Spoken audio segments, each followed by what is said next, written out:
All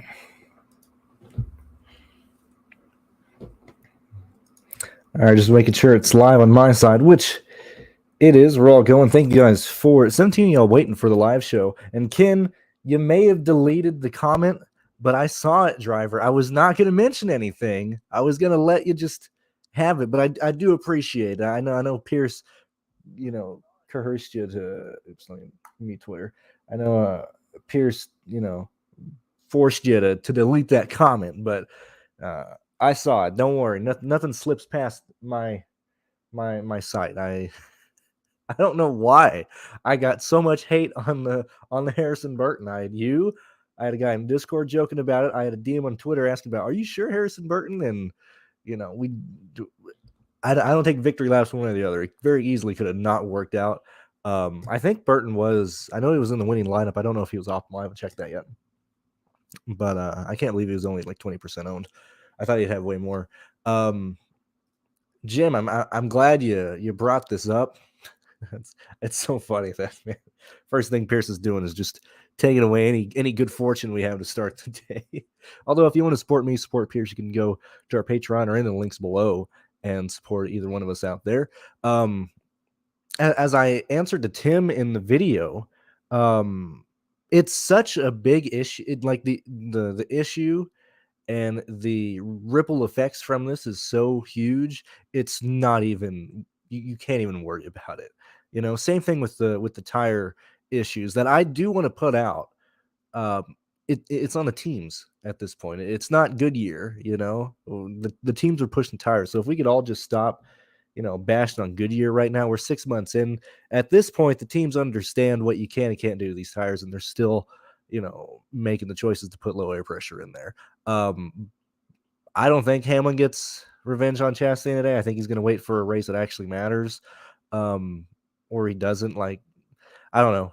Like I said, it's such an elephant in the room that we're just going to live with it there. I'm not sure the elephant's going to go on a rampage this week, but it is there, and I don't think we can really waste a lot of time thinking about the what if situations here. What if this happens? I think it's very much a if it happens, it happens. If it doesn't, it doesn't. Good morning, Big. Happy to have you here. Good morning. Yeah, DFS. I only did one line yesterday. I did have Eckes in it. I played Burton. I played Zane Smith. I think Ben Rhodes even still worked out, despite the fact that he basically started dead last on the restart. Just unlucky that we had Eckes get involved in the wreck when he cleared himself. Not exactly sure what you're referring to, Mark. And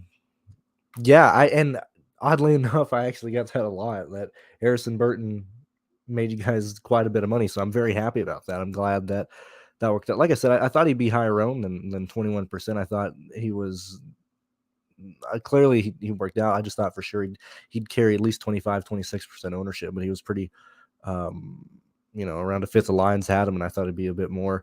Entering today's race, this is a really I really like this race. Let me move this over here. I'm really a fan of this week's race, only due to the fact that it's almost very similar to the F1 race. Like, despite the fact that, Ferrari had powertrain issues today, the winning lineup was, the quote unquote chalk lineup if you built around Verstappen. Despite the fact that we still had, Magnussen run into issues. We had, like I said, both Ferraris run into issues, and I think Leclerc was 49% owned in the 15. And so I think it's a very similar type of build today, of a sense that while I don't think there's one, clear and favorite chalk build to play around, there's so many good looking lineups that can be optimal today. I think you're going to see a lot of duplication between this, and I'm tempted to not play the 4 today. Maybe play the 44 or really focus on the 24, the 12, and the 20. Just try to get a smaller field to deal with today. If you watch my video, a lot of my opinions have not changed. In fact, I think a lot of that stuff still stands strong, which I think we got extremely lucky getting certain guys starting outside the top 15 And, similar to yesterday in the truck series, during stage one, nobody passed. I think it's going to be the same situation here to where we're probably going to see McDowell run the top 10 for the first stage. Same thing with Suarez. We're playing the long game here when it comes to place differential plays. And so let's address the second elephant in the room, which is Truex. And I am probably not going to play him in my lineup. The reason for that being is I don't think he competes for the win today. I think he's clearly there, and thank you so much for the super chat, BVP09. Thank you so much for the donation.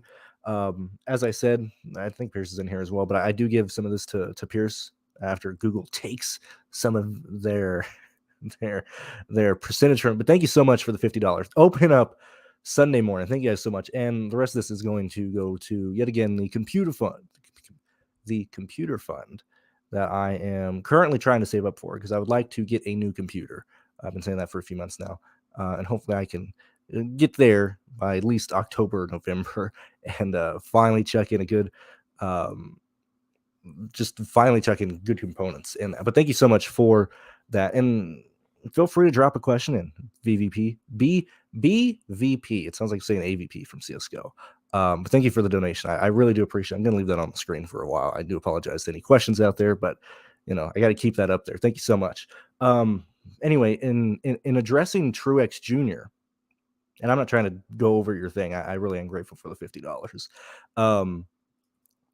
In addressing the Truex issue today, and it's not even an issue per se, but I think a lot of people are gonna, like, for me, I have Larson winning the race, as I clearly have my power shirt on. I think Larson wins this race. If it's not Larson, then I do believe it's Elliott. I do believe it's going to be one of those guys. But I think a lot of builds are going to go Larson and Truex right off the bat. People are going to want to grab their projected race winner, and then you see, Truex starting deep in the field. You see his track history here, and oddly enough, I'm not that I'm concerned about the speed here, but I think Truex really does have around a 10th place car today. And yes, the race can get crazy. We saw it last year as well, but I think the fact that we don't have the carousel really helps it out. And we did see it yesterday as well in the truck series that, we did see more leaders than, you see whenever we do run the carousel, going back, the last couple of years or so. And so when we get to Truex, I have him finishing, I had him finishing 12th today. I don't have him with any laps left. I'm giving him 2 fast laps. I got him right around 48 points.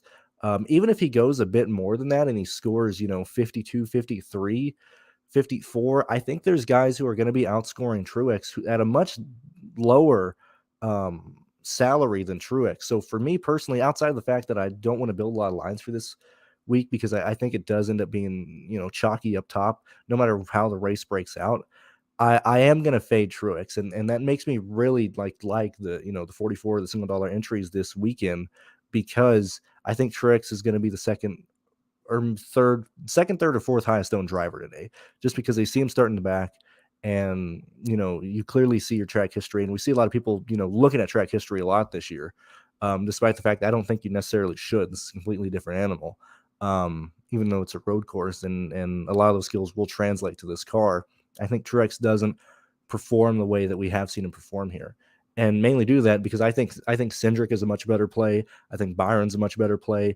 I think Christopher Bell is an identical play to Truex. Same thing with Eric Jones. And so I think there's just a lot of people who can outscore Truex, and I think that's a mistake that I think people are going to make and play a lot of Truex. And so at least for me, I would lean towards being underweight. I'm going to fade him, but I'm probably only doing 1 or 2 lines a day. So, that's the second elephant in the room. So we talked about Chastain, which isn't a guy that I'm playing today. We talked about Truex. Now let's get into how I think this race breaks out. Like I said, I think Larson wins the race over Elliott. I don't have an idea of what Elliott's ownership is going to be. He will certainly be probably, I'm going to say, half or a third of what Larson is. But I've said it all week. Looking at these races, I want the pole sitter. We've seen it before where Larson shows up, gets the pole, and leads. And what the heck going on over here? Why is this not showing up? and wins here. And Larson has performed well at this track, even in Chimp Ganassi equipment. Granted, yes, he did win here last year, but even when you look back at him in inferior equipment, he was still fast compared to what he had there. I think Larson maintains the lead. I think he runs away with this race. I'm not building a 2 lap leader type of lineup today. I'm just playing Larson and then focusing on the place differential plays that I like a lot. Which when we look at the whole place differential plays, there's about 12 guys that are viable. Let's go ahead and walk through those guys. I think Kurt Busch is going to compete for at least for a top 5 today. I think Kurt Busch performs extremely well. I think we got extremely lucky with him missing the final round of qualifying because the team didn't send him back out there, because I think Kurt Busch probably would have started top 4. I think he hits value pretty easily. Let me see. And I might be aggressive here, but I mean, I got him racing for a top 10, or not top 10, a top 5. I got him right at the edge of that. I think Ryan Blaney should be considered. I think Briscoe should be considered, although they're not primary targets for me. The second primary target that I see is AJ Allmendinger. I've talked about it all week. I don't think I need to say anything more. AJ, when we look at practice speeds, at the beginning of his practice, everybody was like, oh my God, we're freaking out. He's like 17 fastest. Then at the very end, he moves to the fastest in practice. Then he just had a bad qualifying lap. And same thing with how this qualifying, and he had a pretty stacked field. At least the top 5 that beat him out, that was a really, really strong laps put down by his group. And so due to that, he's starting 16th. He's going to be up there competing for this win. I don't think I have to say anything more than that. We know how good AJ is. I think he's severely mispriced here. I would probably have 100% AJ if I was building any number of lines. I'm playing AJ today in my one line. I think you should too. And at least that's where I'm at there. I feel way more confident in AJ getting up there competing for a win than I do Truex. For a much cheaper price, I got him projected very similar, and I like AJ. Moving on, we got Alex Bowman and Byron. I prefer Byron over Bowman in this case, but Bowman is cheaper. He's easier to hit 5x. I think either one of those plays are fantastic. Same thing with Eric Almirola and Keselowski. Not necessarily I like one more than the other. I think they're very identical plays. Keselowski you'll probably end up getting more to just due to the fact that he's cheaper. And so when you're at the bottom of the totem pole in terms of salaries today, it really forces your hand choosing between Keselowski and Bubba Wallace. Let me bring this up. Where we at? When we look at least from 7K down, I don't think Dillon works. Stenhouse you can make arguments for. Keselowski you can make arguments for. You have Wallace there. Haley starting 18th. I got Justin Haley for 27 points today, so I don't think I can lean on Haley. If you play Busher, you're hoping he stays up there, but I don't think he clearly is not going to lead laps. And I think he gets passed in this race just due to how challenging it is over the course of 2.5 hours. I don't think Busher can stay up there. Joey Hand, thank God he's starting 17th, so we don't have to necessarily worry about Joey. For those of you that are probably worrying, like, oh my God, is this Joey Hand week? I got him finishing 20th today, so thank God that leaves us at around 18 points. We don't even have to consider him at that point. If he was starting in the rear, I would be more interested, but he's starting 17th, not going to work. Ty Dillon, I'm assuming is going to be the chalk play down here, just due to the fact that, say, if you are doing, it doesn't matter if it's Larson or Elliott, but either one of those two paired up with Truex, you're going to end up looking for value down here. And I think that's going to wrap around Ty Dillon, just due to the fact that people are going to want to fit in Larson or Elliott paired with Truex, paired with the mid-play value ranges of AJ, of Bowman, of Blaney, of Kurt Busch, wherever you want to go there. I think it leans to Ty Dillon being the chalk play. So for me personally, with my one line, I'm going to try and stay out of that range and in my line with either Bubba Wallace or Keselowski, just trying to get off the build that I think is going to be popular. I don't think Burton is viable here. He's starting 26th. This is not the Truck Series. He was a top 10 skilled worth driver in the Truck Series. Here we can see Burton probably getting around 24 points a day. That's going to be a 4.2 value. Can't really make that work there. Scott Heckert, if you're down here and you clearly like the build, I mean, it's sketchy anyway. We've seen Scott hop into this car and in the Xfinity car and not necessarily show the speed. And so I think it is more Scott versus, him trying to get more out of the car than what BJ has given him. I don't want to go to LaJoy because I feel like you're giving up opportunities if you stay in the 6K range versus going to LaJoy. Like, uh, I think Wallace can score in certainly in the 30s, but I think he can score mid 30s. Same thing with Keselowski, whereas LaJoy, I think he scores around 24 to 27 points. And so when you're looking at it in that case, and you can afford to get up in the 6K range, I think that 10-point difference between a LaJoy or a 6K guy is going to be huge today, especially due to the fact that we're going to have so many lineups close. I mentioned in the Discord yesterday because I am fascinated by how lines play out and how people build lines. When we looked at the first, really the first two stages of the truck race, the place differential plays hadn't come through because clearly it's a long race, takes them a while to get through the field. But really the top, I would argue 60% of all contests, so those lineups cashing and those, halfway and then, 2/3 of the way down, were separated by around 55 points. And so this is going to be an extremely tight race, especially if nearly all the laps led and fast laps will most likely end up going to Larson. Those 10 points are going to be huge between, LaJoy and what a 6K guy can do. And so that's my argument against, trying to get off of Ty Dillon or trying to get off of LaJoy, just because I think Ty Dillon's going to be chalky and this is probably going to be a really chalky slate. And I kind of want to be underweight on that. And then LaJoy, just doing the fact that I don't think he scores in the 30s today. Hope that's making sense. Hopefully I'm doing a good job here. When we get to Balicki, I got Balicki at 17 points. I know somebody just mentioned that. Michael, I would probably play Ty Dillon over Balicki if you're choosing between those two guys. Todd Gilliland, I have him for 28 points today. That's a 5.4 value. I don't know if he can do that. I got him finishing right at 20th today. That might be a bit aggressive for Todd, but if you're down there, I think Todd doesn't necessarily kill you. He's certainly going to stay in the 20s. And this is a week where if I was going to go all the way down the bottom, I'd probably go Gillen over Ware, just due to the fact that Ware, unfortunately, he didn't run practice. I got stuck in inspection. So not only is he dealing with that, he also has a drive-through at the start of the race. He also has points docked from him in the standings, which doesn't matter for DFS, but it was just an unfortunate day for Cody Ware starting dead last.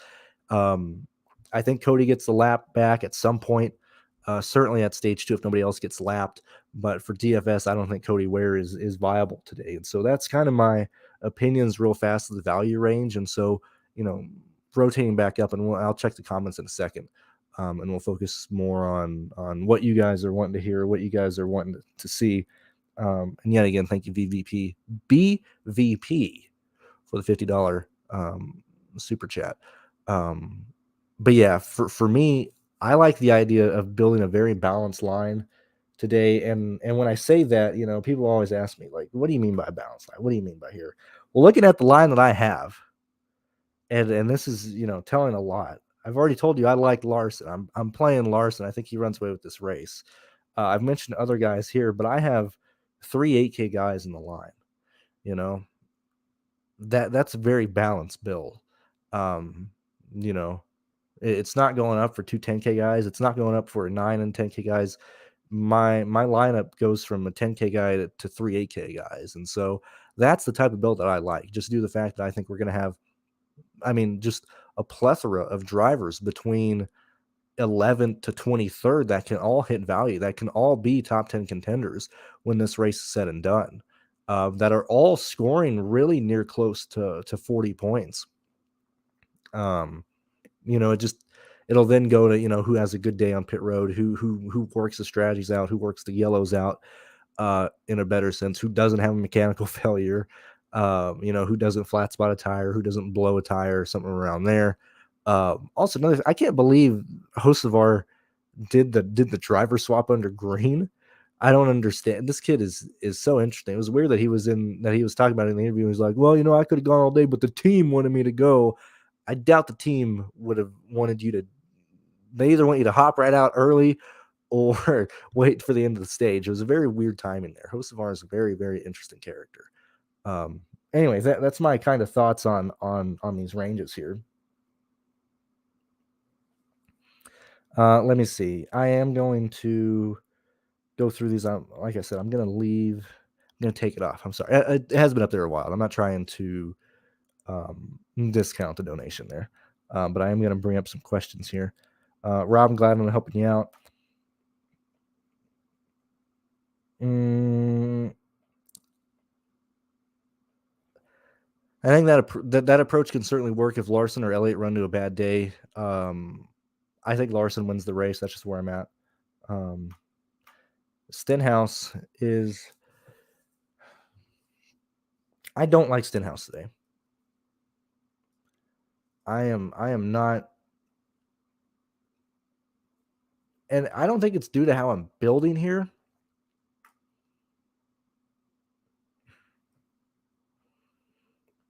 But man, when we look at Stenhouse, I don't think he has the speed. I really don't. To really be an animal, be there late in the race. What do I got Stenhouse finishing today? I'm giving Stenhouse 21st today. I don't think that does it today. And so for me, I'm not on Dylan. I did kind of talk about this when I was going over, guys. Between these two choices, I would pick Ty Dillon. Let's see. Yeah, Alex Bowman is going to be there. And see, at this point, like my little. I guess maybe I just stood in front of the microwave too long as a child, but humor hits me like way, way, way later than it should. I mean, I'm still rocking with a Uganda Knuckles picture on nearly all my meme related stuff, or like my Discord and things. Let's Go Brandon stuff at this point, because I heard it, because clearly my name is Brandon. I heard it more from my family than anyone else. At this point, I'm like, yeah, dude, that's funny. Keep saying that. And it's like way, way, way, way past the time.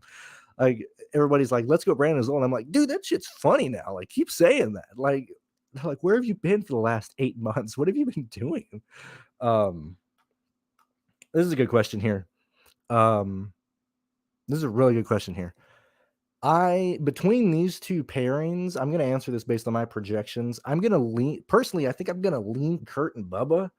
But let's check that real fast between, that's my gut shot reaction, but let's check this. So we got that. And then Harvick and BK. Yeah, I have Kurt Busch and Bubba as the better pairing. I don't know what to do with Wallace today, in a sense of projection wise, because I'm giving Wallace 20th.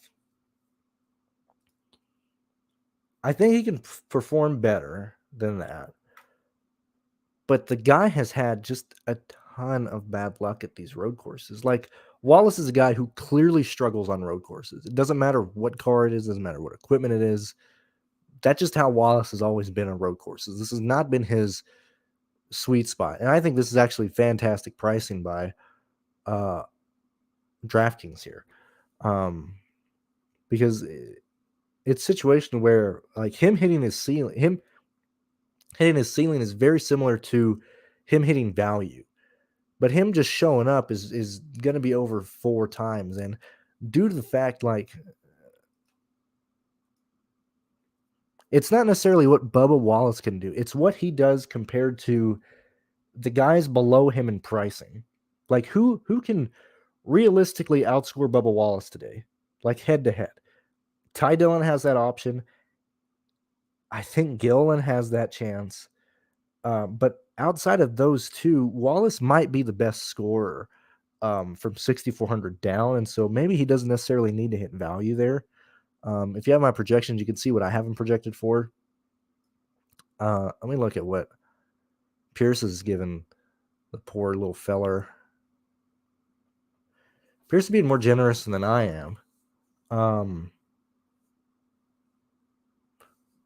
I would lean towards Wallace having a good day, not necessarily due to his skill, like, because I think he'll run 22nd, 23rd. I think he's certainly going to take advantage of somebody up front running into issues late in this race. Like, I think that type of race playing out where, and we don't need a wreck fest per se, but give me, 2 or 3 guys starting ahead of him at some point, running into issues, and him getting those 3 positions on top of where he's probably going to be running, which will probably be around 24th to 23rd today.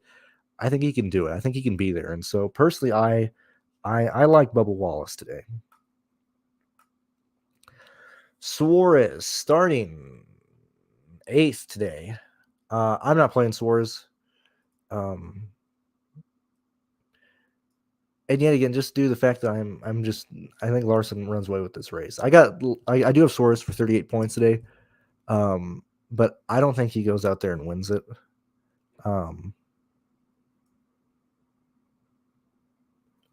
So yeah, that's where I'm at there.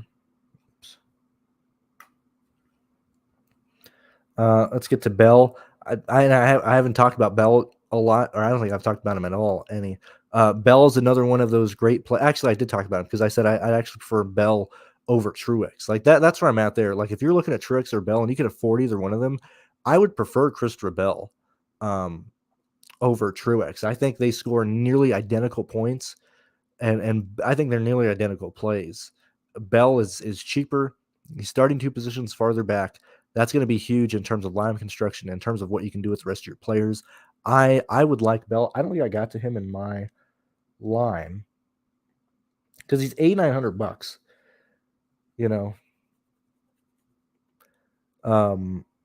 It really comes down, and I've talked about it a lot this year about Eric Jones, but the real consideration between Bell should be compared with Jones, and what those two can do.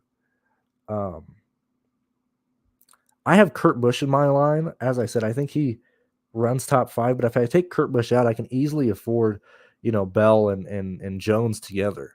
And I think that needs to be considered as well, because Kurt Busch and Christopher Bell, I have them projected for nearly the same. It's very close.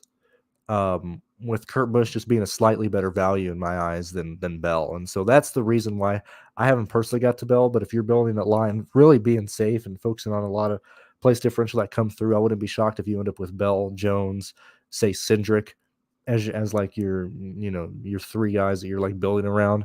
But yeah, I like Bell. And so now that we've talked about it a lot, you can kind of see that yes, the race isn't necessarily like one lineup is the chalk build, but there's different clusters of builds that are going to be built very similar and score very similar.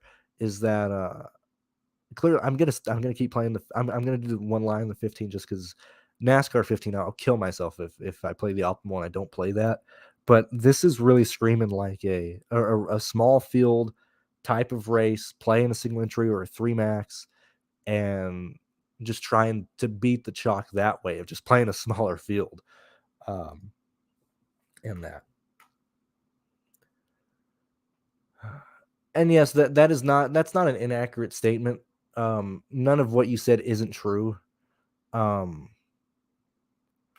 think we'll probably end up seeing Kyle Busch with at least 3 or 4 fast laps at some point in this race. But him starting 12th, I like people around him more.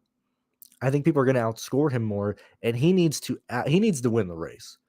And I hate it when DFS shows of like, this guy needs to win this race here. Like, well, if he wins the race, he'll be optimal. But Kyle Busch really needs to win this race to be optimal, in my opinion. So not only does he need to win the race, he needs other 10K guys to run to issues. So he's not only needing to outscore Larson, outscore Elliott in the event that one of those 2 fails and the other one gets all the laps led and stuff.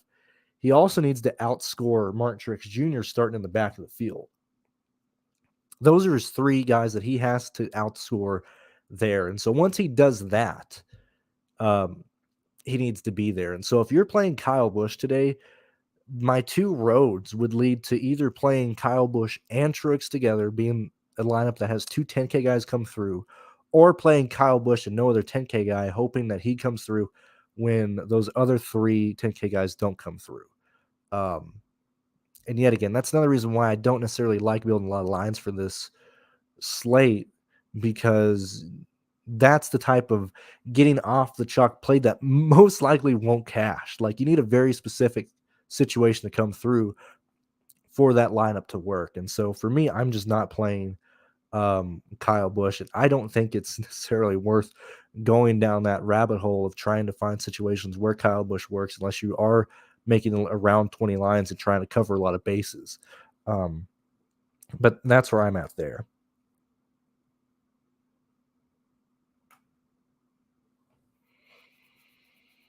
You're new, Alex. I'm not gonna be mean.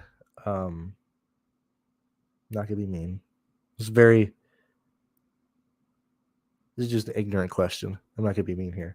No, you race against the whole field. Oh yeah, we got Naked HD finally back. Heck yeah, now I gotta. All right, so let's see. I'm gonna say no. I think Gotti's starting fourth. That really pissed me off last week, man. When McDowell stayed out and led those laps, oh, I was furious, man. That's annoying.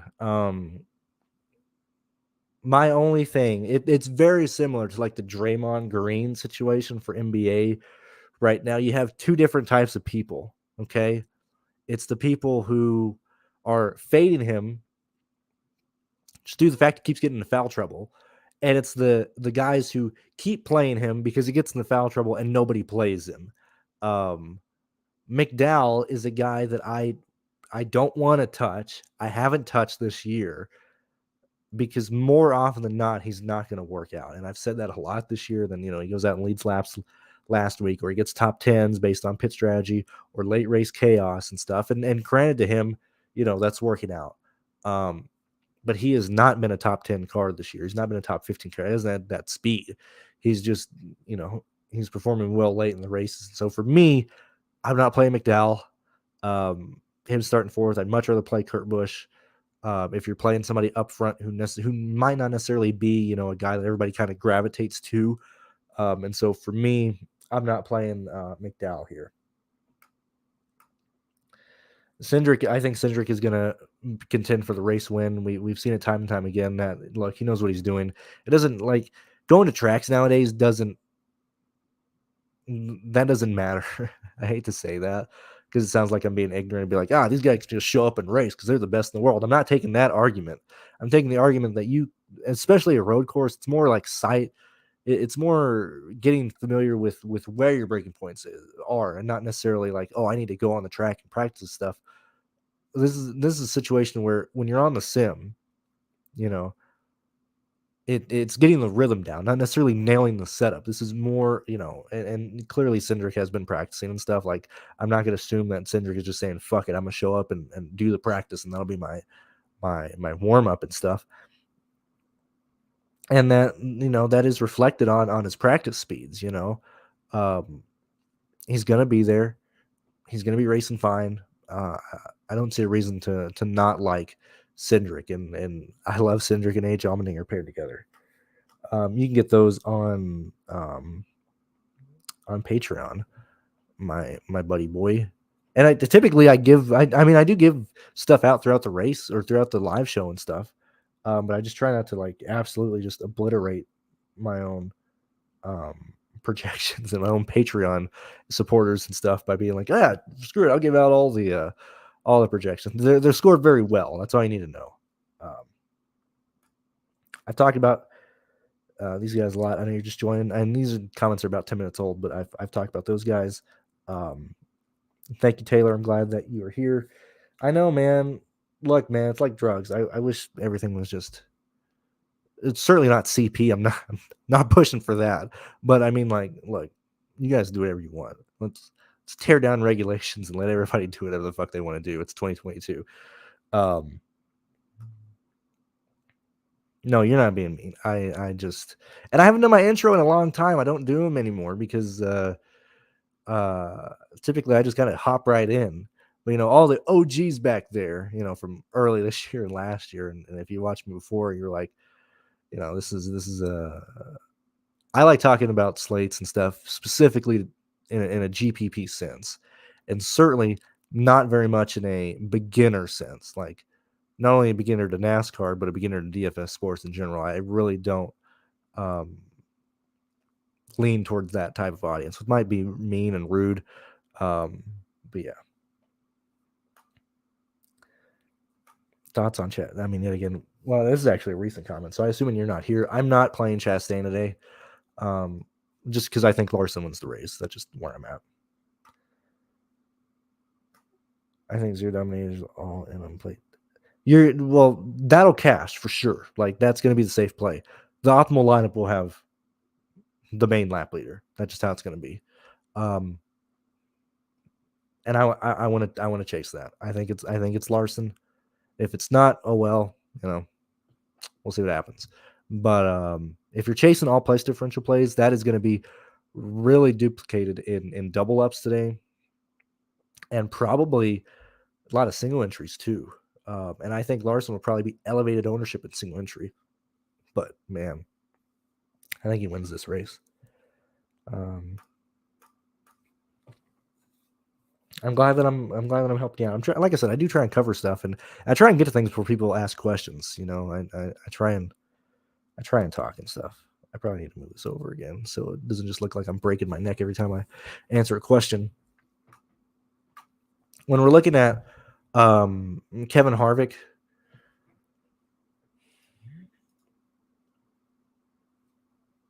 I think like when we talk about Kevin Harvick today, I have Harvick for 37 points in my projections, but I think there's a lot of routes where he very easily hits value today. And he can be, another one of those, mid-tier plays that work out. Him at $8,100 is, it's not that it's an hard or interesting positioning, but like yet again, if like when I like especially the low 8K range today, you have to build a lineup centering around one of those guys to get in, specifically Kurt Busch or Harvick, because yet again, AJ is a great play, Cindric's a great play. If you're choosing to chase one of the top two starters, you're going to go to that situation. Then you're forced to go in the 7K range, and so you really, if you're playing Harvick, you're really building a line for Harvick because he's not just going to plop into your line, and I'm probably not going to end on him in my one line. If you're doing 20, I'd probably end up having around 20% Harvick.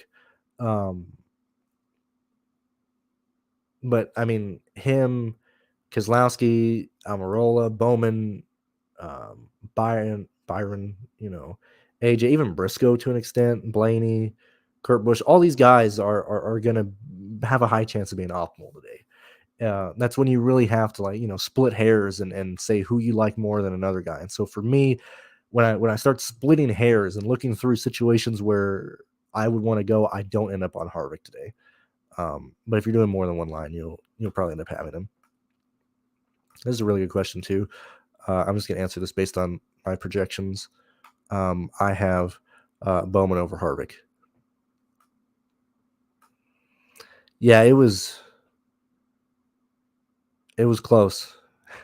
We got really lucky with Chastain and Kyle Busch splitting laps led. And with Smith being there, with Rhodes being there, yeah, Rhodes blowing a tire was very unfortunate for me. Because I was going to cash even with Eckes until, and shout out to Harrison, or not Harrison, shout out to Rhodes for driving through that field on the last lap. That was nice. And see, and this isn't me harping on the question, Joshua, but I hate answering things of if he finishes 8th to 10th, he should outscore his range, because that can be said for anybody. If Logano wins the race, he'll outscore. Which is yet again why I think I was talking about Kyle Busch just a few minutes ago, saying I hate saying it, but if Kyle Busch wins the race, he'll be good. Like same thing with Dylan. That's why we have to not answer or not look at questions or situations like that, but put him against all the other guys that can finish top 10 and then compare that to, well, if Austin Dillon finishes, 10th to 8th or something, all these other situations have had to happen, or all these other guys have had to run poorly or not outscore him. And like I said, I'm not yelling at you, Joshua. I'm using this as an example of why I try and avoid answering questions with if he finishes here to there, because I think you really should look at it like once you, and that's another reason why I do one projection for everybody. Like I project people to finish where I think they should finish instead of doing like a mean or an aggregate score from a lot of simulations or whatever, because I think that would make Dylan be like, oh, okay, well, if he finishes 8th to 10th, he'll run well.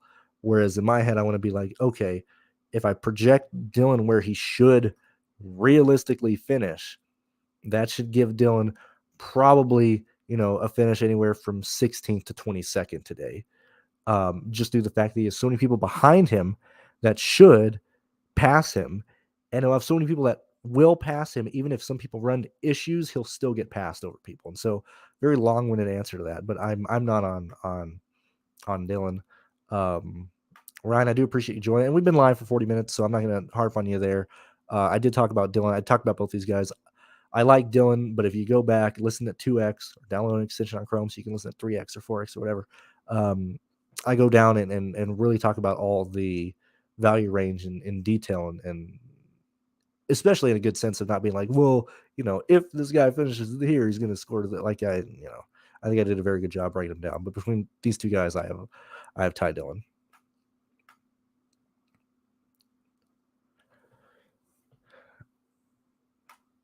I don't think it's necessarily one way or the other.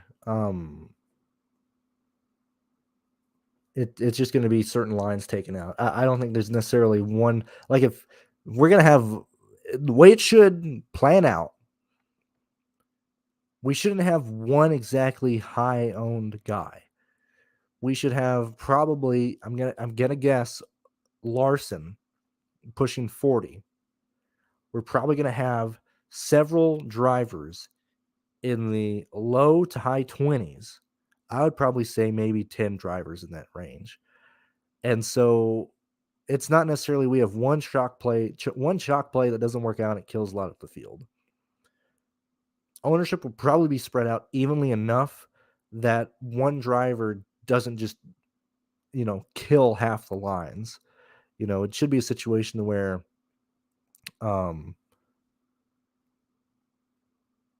I knew you were going to say that. I knew you were going to say that, Wes. I'll get to that in a second. I don't think there's necessarily like one shot guy to. Actually, I do think the one play I do want to get different is, and I talked about it, would be Truex. Due to the fact that I think he holds your lineups down based on what you can build with him. But in terms of like somebody like Cindric breaking out, yeah, sure, it'll freaking suck for me. It'll suck for the guys who have him, but it won't necessarily like be like, oh, Cindric, the chalk play busted. It was just a guy, oh, Cindric at 32% ownership didn't work out, not going to Amarola.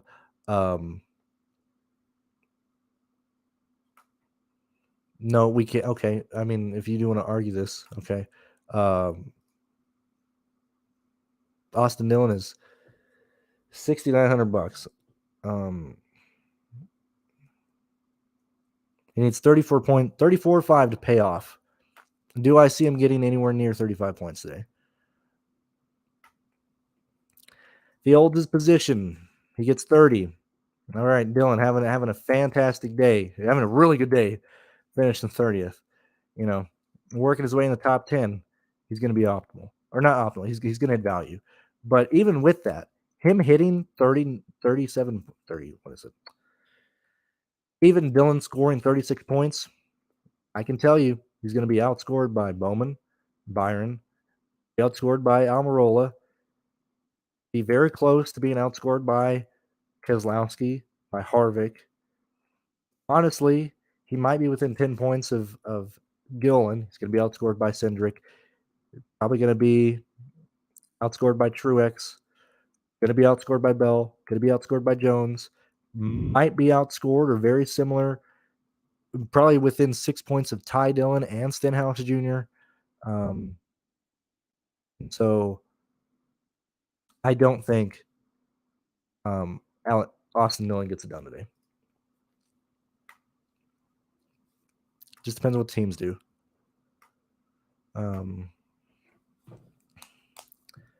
Yes and no.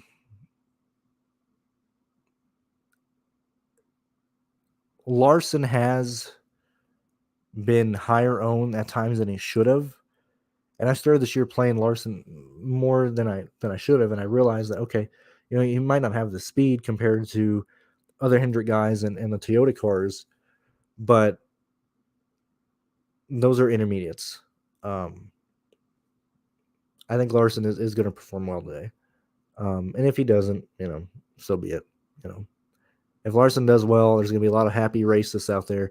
If he doesn't do well, you can make fun of all the racists for not being happy at the end of the day. I'm on Larson. Like I said, I'm doing one line. If it doesn't work out, it doesn't work out. I'm glad that I help you out, Jim. I'm glad that a lot of people get help from this in some form or fashion.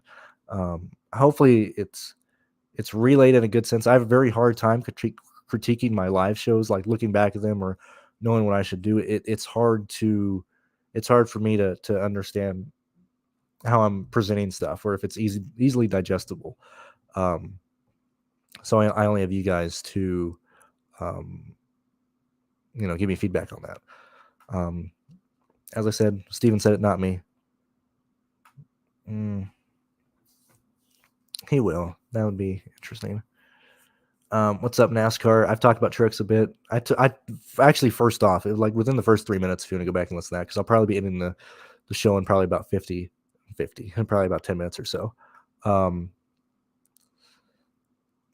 I'm happy about that, Steven. Maybe consider, join the Patreon if you're not a part. Are you? Man, let's make it sound bad. I don't remember if you're in the Patreon. Very quickly, if you're not, you can join it. If you'd like to support me, support Pearce. If you want to just donate on PayPal, you can also do that.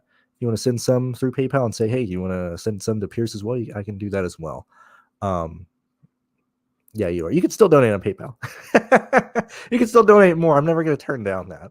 But yeah, outside of Eckes, and Eckes, got self-spun because he wrecked himself, man. That's why I like road courses. Just can get very chalky at times. What do you? I mean,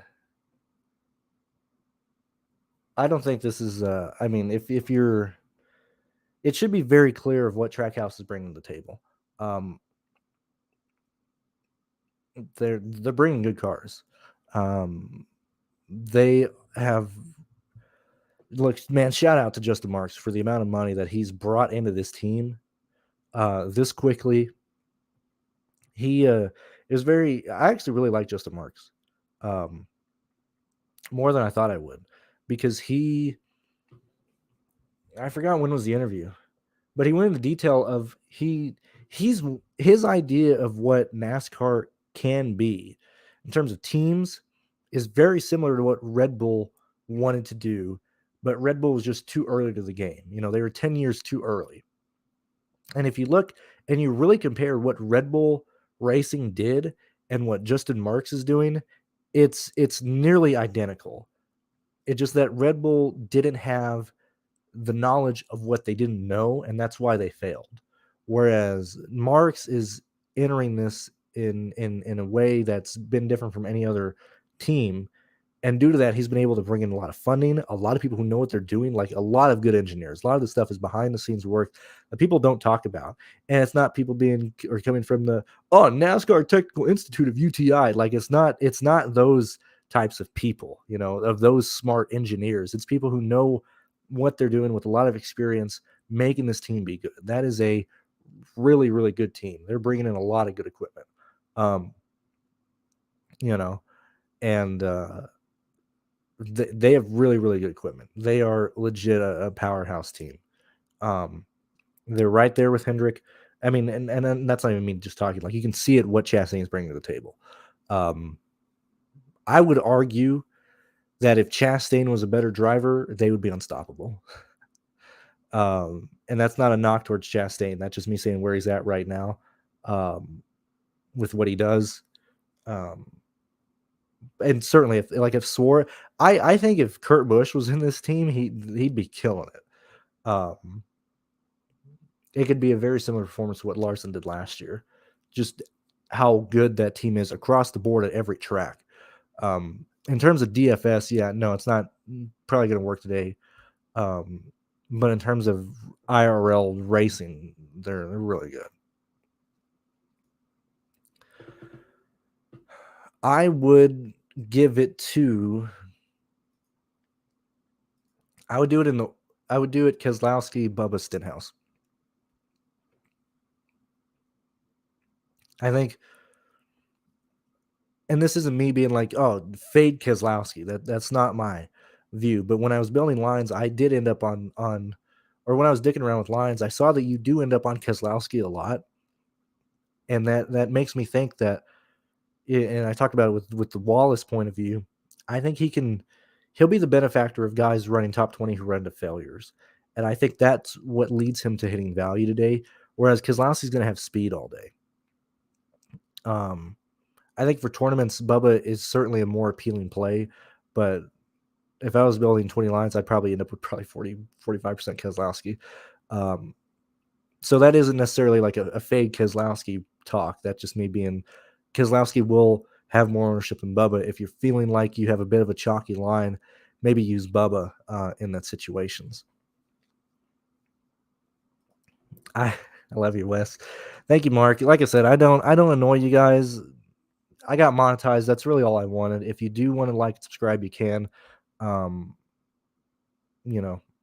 typically like to, or certainly if the comment sections are telling you guys that, then do that. But I do want people to feel like they can do that if they choose or not, or dislike it, man. Like, I don't get it. I'm not saying, I mean, you can absolutely dislike the shit out of my content if you want, but I don't get a lot of criticism. And if you don't like something, you can dislike it, then, leave a comment of saying like what you didn't like about stuff. Very quickly talked about it with Chastain earlier, that I say this, Chastain getting wrecked is very much like, I've had such a great, no, I can't ruin it. We've been doing so good all day. I can't tank the live show like that. I can't do it. I just want to get through one day without tanking something. The issue with Chastain getting ran off the track, ran like a, with people hating him, is such a big issue that it's not even an issue. It's such a big elephant in the room. We've acknowledged that it's there, and we are not doing anything about it. We cannot do anything about it. We're not going to worry about that. Steve and Steven, I just want to get through one live show. If I can just contain myself for one show, we'll get back to ranting next week.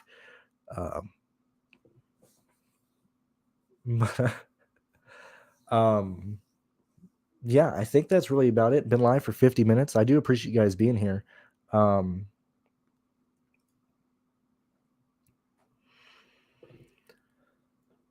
don't think it necessarily does anything. I mean, if people want to play more Bowman and those guys, I mean, go right ahead. But for me, it doesn't do. It doesn't change anything for me. I wish Hamlin would just wrecked his shit, man.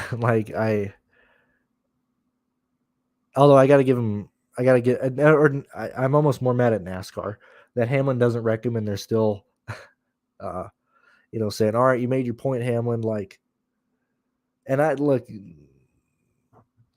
Hamlin's annoying. Hamlin is very unlikable. There's a reason he's never won a championship. I mean, he can't do it now. The playoffs are rigged, where championships don't even matter. But during the years where he could have won like a legit championship, he didn't, because there's a reason. He chokes at the worst times. However, I do like owner Hamlin, because he just doesn't give any shits anymore, and there's nothing I respect more than people who just don't care anymore and do whatever they want. But yeah, he should have just wrecked Chastain last weekend, or don't wreck him, and then like don't continue to just bitch on Twitter about it. No, I don't see it. I don't see it not due to the fact that they can't both lead laps and be there, but I think you're giving up too much in terms of place differential plays in the 8K range that I think you do need to get to today, and going after both these guys really limits the ceiling of your lineup. Just due to the fact that we don't have a lot of fast laps and stuff like that. I will probably be ending this rather soon.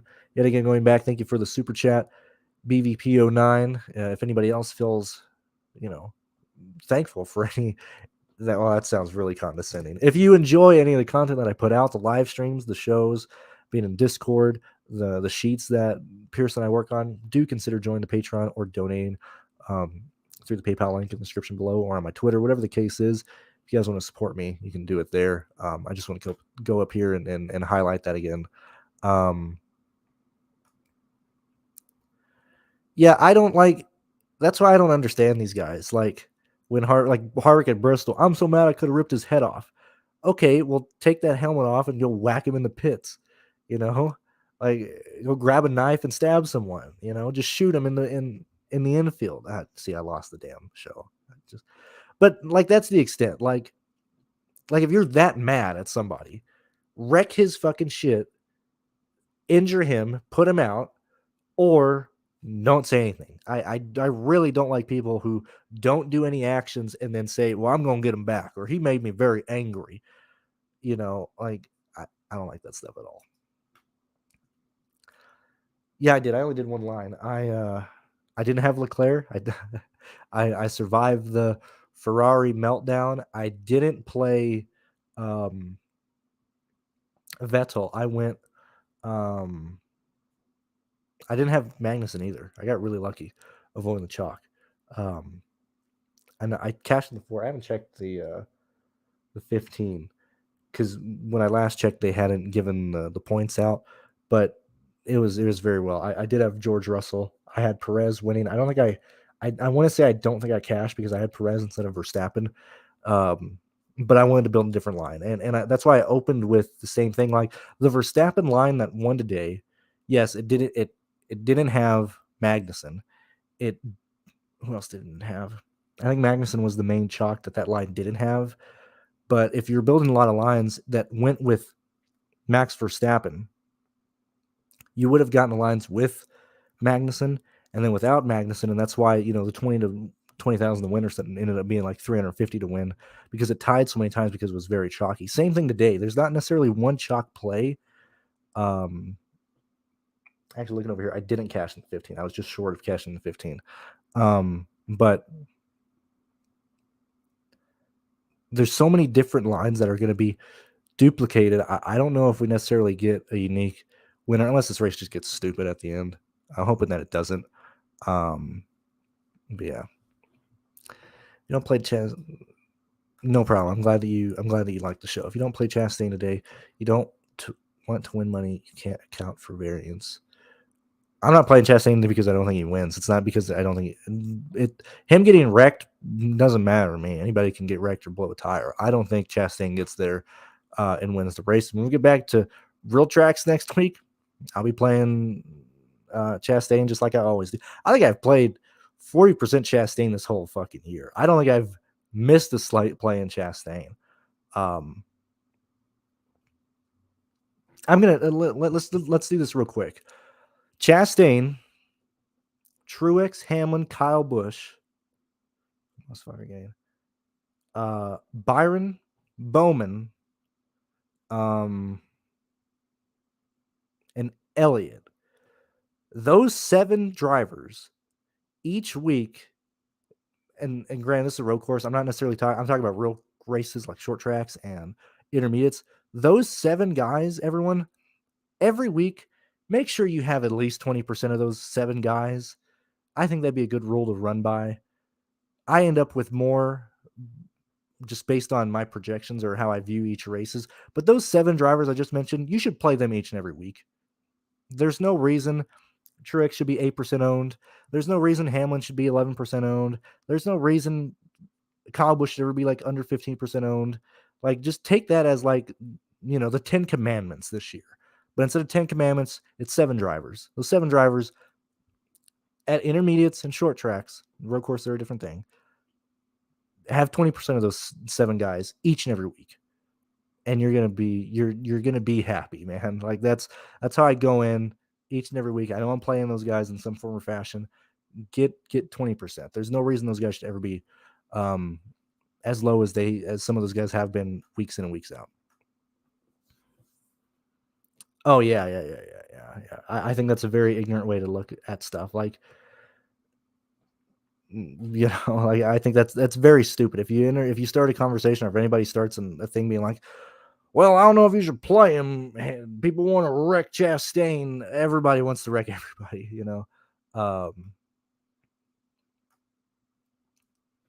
Yeah, I think I've done a good job. I'm trying to give me another week before I go into what I was doing. Well, no, because it's not even a good joke. It doesn't even land well. I at least like to have comedy that lands well, and to where it doesn't just take an abrupt stop into a building or anything. I hope I'm entertaining. I hope so. Between these guys, it's AJ Allmendinger. If he runs into a mechanical issue, then so be it. But I love AJ today. I don't think today, AJ Allmendinger. It doesn't matter if you hate him or like him. Have 20%, bare men. That's how I look at it. Yeah, people do like the rants, man. People do. All right, I'm gonna let you guys go. I'll let you enjoy the rest of your Sunday. Been live for an hour. Thank you guys for being here. Thank you. We got 77 of you guys here right now. I do appreciate you spending your Sunday morning with me. If you're watching this on the replay and you get to this point, I don't think you will, because you probably stopped watching at this point on the replay. But if you are, I do appreciate the views. I appreciate the support, and thank you guys so much. We will see you guys. Actually, Knoxville is on Saturday this weekend.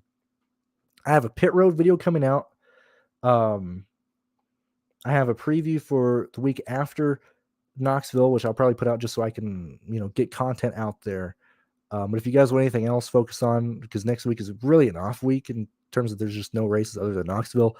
Feel free to tweet at me or send me stuff on Twitter if you want me to cover anything during the off week. And I will see you guys later. Kurt Busch, I love Kurt Busch today. Just real quick, I do like Kurt Busch. But you have to compare Kurt Busch to the guys around him directly in terms of pricing. But I will probably play Kurt Busch in my line. Thank you guys for watching, and I'll see you guys later.